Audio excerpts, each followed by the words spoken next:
Supports massive corporate tax hike is awesome. Wanted to cap rent and utility payments, awesome. Back tax funded Medicare for all, awesome. Investigated fossil fuel companies, awesome. Go ahead, bro. Are you campaigning for her? Like, the funniest part about it is that, like, even fossil fuel companies being investigated, you can angle as like, yeah, of course I'm going to investigate scary big corporations. Like, obviously for this audience, this shit's a banger, right? 10/10. Would recommend, would do it again. However, even for a Republican audience, when you say wanted to cap rent and utility payments, like, the only people who hate that are landlords. A much larger percentage of Americans than ever before are renters. They hear that and they go, oh, that's awesome. Anyway, Elon rate limited Kamala's Twitter account. Trump lover Elon Musk is already causing Kamala Harris problems. People are having trouble following Kamala Harris's campaign. This actually is kind of scary. I will say this much. All of the fucking tech CEOs are dick riding Donald Trump. And with the exception of TikTok, because that's, you know, Chinese warriors, the strongest warriors out there, the CCP baby. With the exception of TikTok, all of these guys, and I guess maybe not like Twitch either. I don't think Amazon invested in Donald Trump as much. Like, they're more of a 50-50 split, as they usually are. But yeah, you're seeing a lot of these social media platforms like openly ride for Trump. Amazon did unban his account a couple of weeks ago. No, that's fine. That's different. Amazon unbanning Donald Trump, like Twitch unbanning Donald Trump's account is it was ridiculous that they banned him to begin with. It was like a silly PR move to do so when he was literally the president. And they never even punished me for watching Trump. And I've been watching Trump when he was banned nonstop. That would have been ridiculous. That was just a PR move by Twitch. But yeah, I am a little worried about the tech shit. Dude, the amount of right-wing ads I get on Twitter are fucking insane. Yeah. No, I mean, Twitter is like definitely, does the average person even use Twitter though? Seems like if you're on Twitter, you're already decided. 20% I think of the American public used to use Twitter back when it was actually a usable platform. It's no longer a usable platform and it's mostly right-wing now. So, and bots. So I don't really know what, like, I mean, it wasn't real life even back then. It did have the capacity to impact real life because a lot of journalists used to be on it and they would get their discourse off of Twitter. So in that regard, Twitter used to have the capacity to like at least motivate journalists and mainstream media outlets to cover certain things in a certain way. Like the Bernie Bros narrative was entirely built on Twitter. Entirely. It was because journalists and politicians were upset that like Bernie supporters were very active on Twitter and they were like annoying them, right? So they would just constantly chirp about that shit. But ultimately, it obviously was not reflective of real life because like if that was the case, Bernie would have destroyed the primaries, right? Like it didn't work that way. Also, red alert, Donald Trump has seen the polls and is now telling reporters he will debate Harris. I think it's going to be awesome. I think Donald Trump is going to try to pull some fucking Hillary Clinton ass bullshit on Kamala Harris. And I think he's going to look like a fucking asshole. Two reasons why the Hillary Clinton Donald Trump matchup does not align in the same fashion with Donald Trump versus Kamala Harris. Hillary Clinton had 30 years of conspiracies, some warranted, some unwarranted, but conspiracy theories built around her name. Everybody hated her, and the 2016 dynamic was establishment candidate versus anti-establishment. Donald Trump was able to present himself as an anti-establishment candidate, and Hillary Clinton was uncharismatic and very much an establishment candidate at a time when people were just like tired of that and wanted something different, wanted something new. Donald Trump no longer has that anti-establishment bona fide. He was the establishment. He was the president, right? And he's the leader of the fucking Republican Party for 8 years now. People know what it's like when Donald Trump is president. So he doesn't have that like outsider aura any longer. But like I said, Kamala Harris doesn't have the same weaknesses that Hillary Clinton has because Kamala Harris is not married to Bill Clinton. Kamala Harris did not have 30 fucking years of conspiracies, some warranted, some unwarranted about, you know, maybe even an Epstein connection, shit like that. Like Kamala Harris didn't have any of that baggage. In many respects, her lack of name recognition and her being like a lesser known entity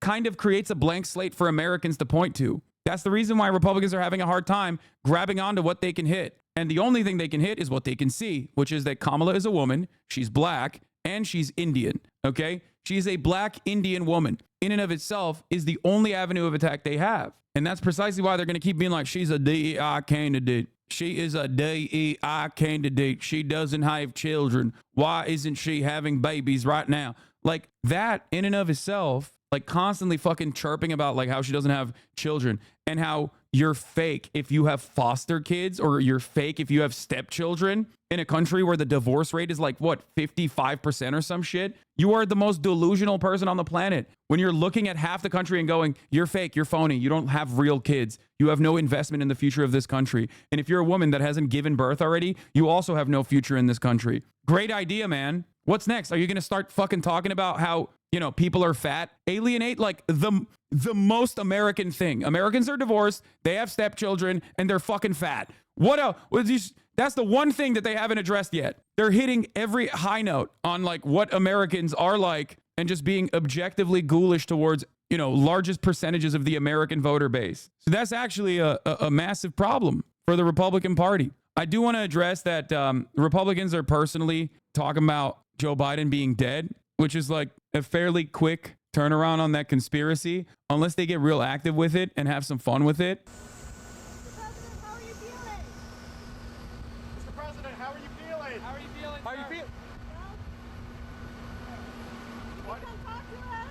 It's a body double. It's a clone. They cloned him. They cloned him. How are you feeling since you dropped out of the race, sir? Can Harris beat Trump?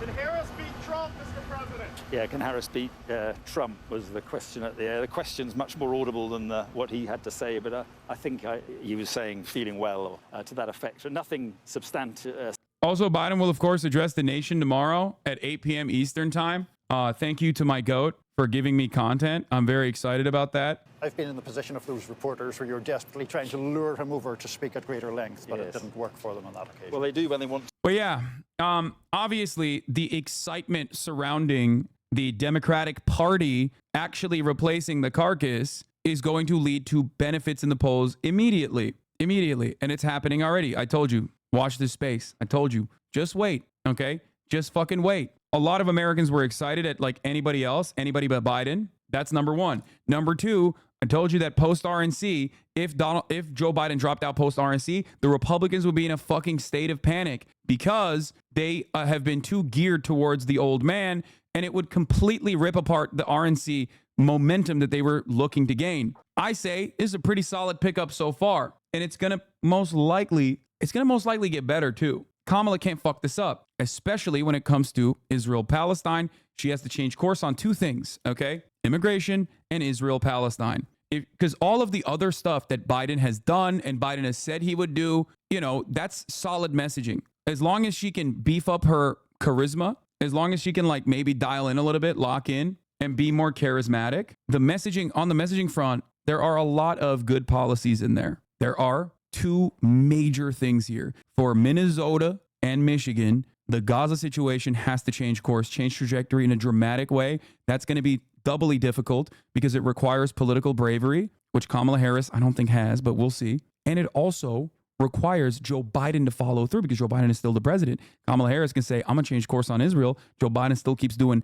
genocide Joe shit. That's not going to work, right? So that's a doubly difficult thing to do. Every state that the Democrats have to win have had very significant uncommitted voting campaigns that were launched in a matter of weeks. If the Democrats are not paying attention to that, they are fucking dumb. And Democrats are dumb. And they're not exactly brave. This brief glimmer of hope that I have seen from the Democratic Party actually behaving like a real party with an instinct for survival in this replacement of Joe Biden has caused me to maybe have a little bit of hope that they will actually follow through and maybe notice their weaknesses. On the immigration front, I am terrified. I don't think that they will change their narrative on that front, and I think that that is going to be a losing message for them. But on everything else, they're solid. This is why I kept repeating to you over and over again. The Democratic Party is not unpopular. They usually are, but this time it's different. The Democratic Party is not as unpopular as the Republican Party is, directly as a consequence of Roe v. Wade.